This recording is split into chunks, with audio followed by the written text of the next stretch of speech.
Today I am working on a Roman provincial bronze coin. It features the image of the god Apollo. The coin is medium in size. However, it feels very thick and heavy compared to others.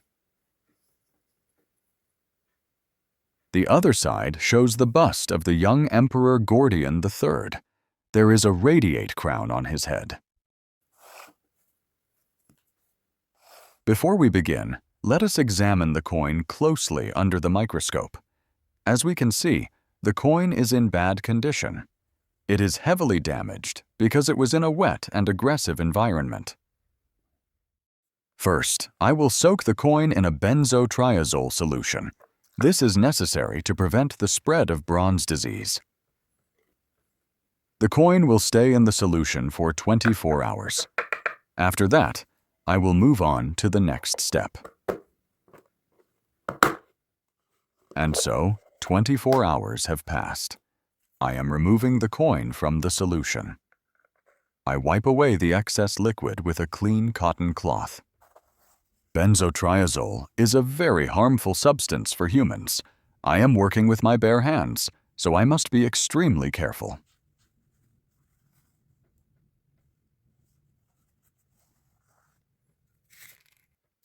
And in conclusion, I wipe the coin with a clean wipe soaked in isopropyl alcohol.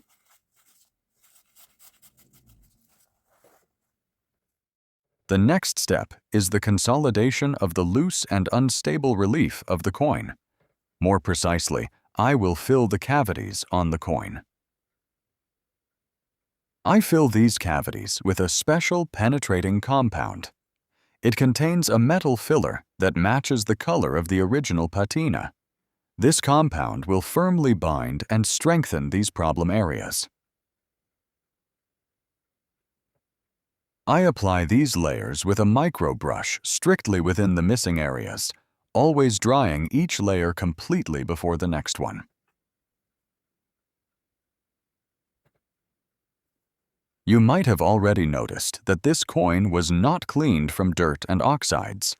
This makes little sense for this specific piece.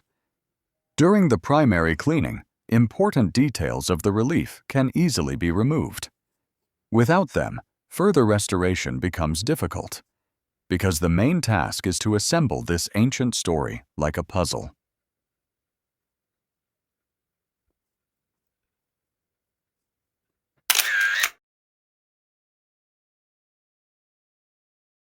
While the coin is drying, let us prepare the tool for precision cleaning and processing of the smallest but very important details.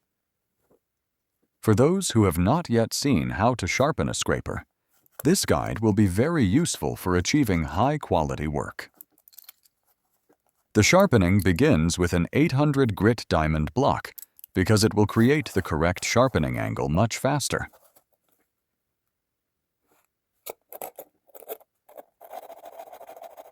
The sharpening quality is always checked under a microscope because it is quite difficult to verify with the naked eye.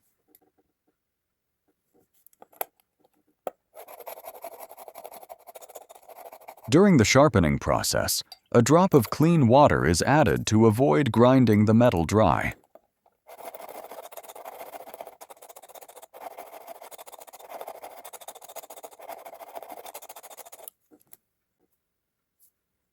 And in conclusion, the final sharpening is done on a 1500 grit diamond block. Essentially, the entire process is completely repeated, just like with the previous block.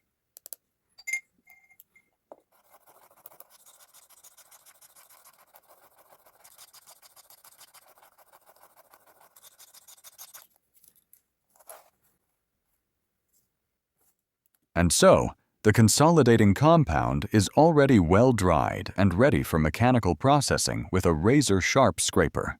To avoid making the video too long, only the intermediate steps will be shown, since these seconds on screen actually took days or even weeks of work.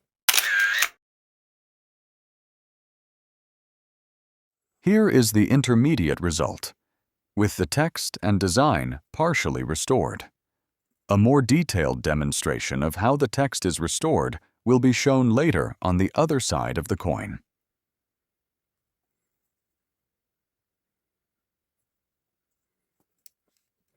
Meanwhile, let us observe the work with the already consolidated parts of the coin field. In fact, everything is very simple and at the same time complex. The dried composite must be carefully removed or trimmed to match the original intent of the ancient master who engraved the die for this coin. Everything excess is literally cut away with a scraper along with dirt and oxides. The main thing is to understand the clear boundaries of the original relief. This process relies on a reference specimen of this coin, which will be compared with the work at the end of this video.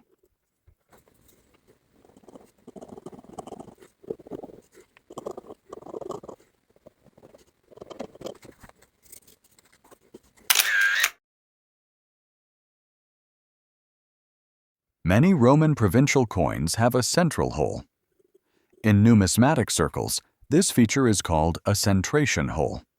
It appeared at the mint during production. The blank was fixed on a special lathe for shaping and smoothing the edges. The central sharp guide left this distinctive mark. Therefore, the hole is a genuine historical detail, not modern damage.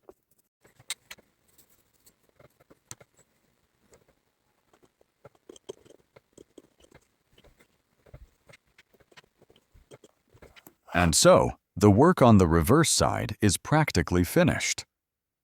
To test the complete technology step by step, the entire cycle of operations has to be performed on just one side. This makes the more complex side with the emperor's portrait much easier to handle. Now, the transition to the work on the bust of Gordian begins. As can be seen under the microscope, this side of the coin is not as porous.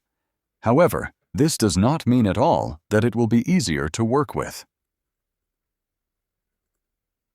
As can be seen, the oxides are quite unstable and flake off from a light touch of the scraper. Therefore, the main task now is to strengthen them using the composite compound. The performance of this compound was already demonstrated during the work on the reverse side. The centration hole is also heavily filled with dirt and oxides. This area requires careful attention to make it look clean and stable.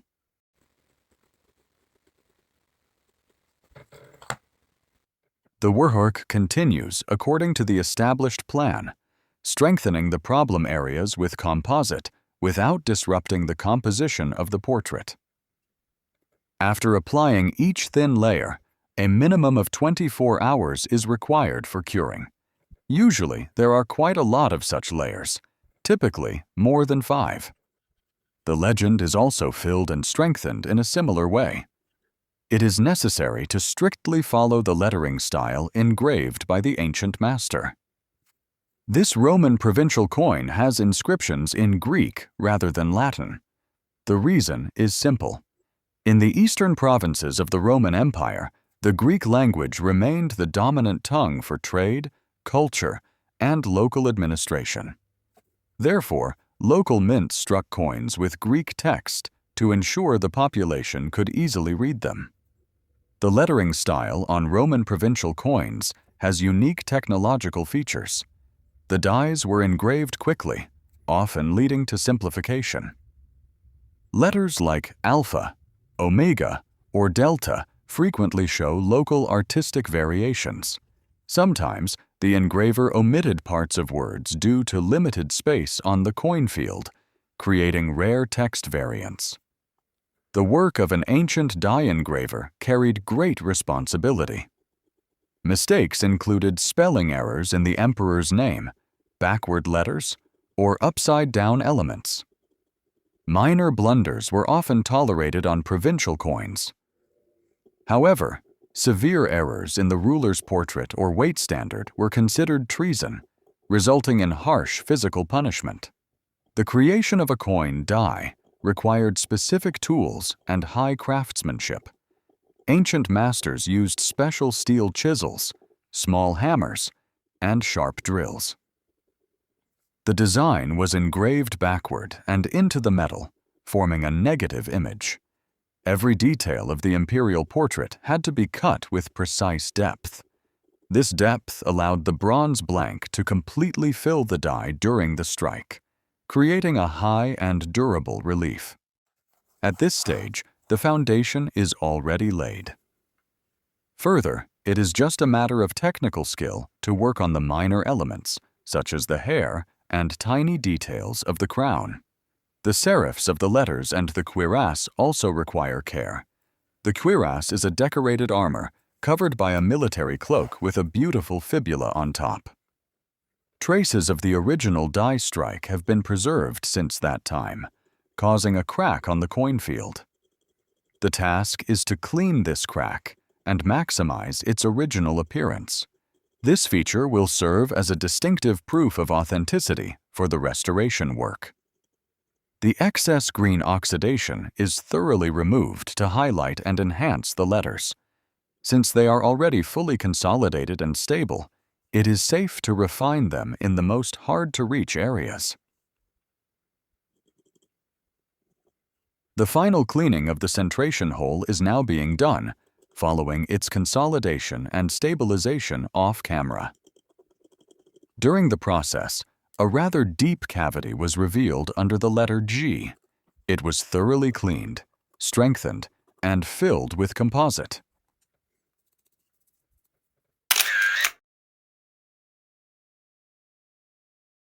And so, finally, the longest and most responsible stage of the work is finished.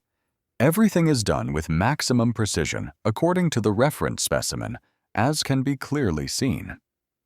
Now, the quality of the completed work will be shown under the microscope, demonstrating how detailed it was possible to convey the style and original intent of the ancient master.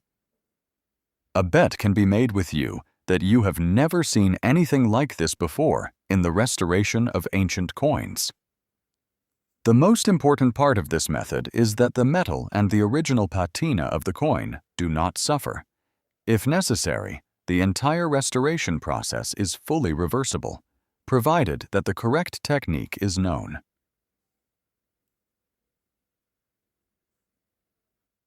Now, a bluish patina must be applied so that both sides of the coin match in color.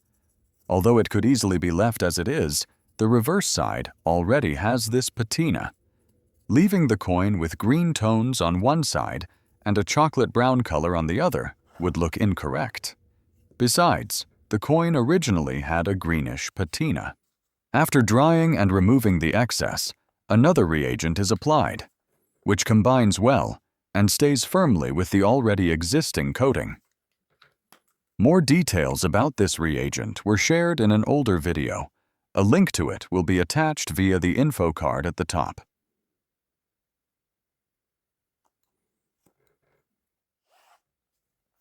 And here is the final review. The restoration result can be visually compared with the reference specimen of this coin.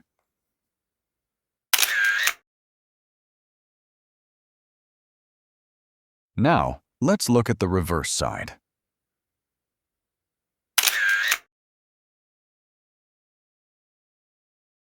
The text around the portrait contains the full official titles of the Roman emperor.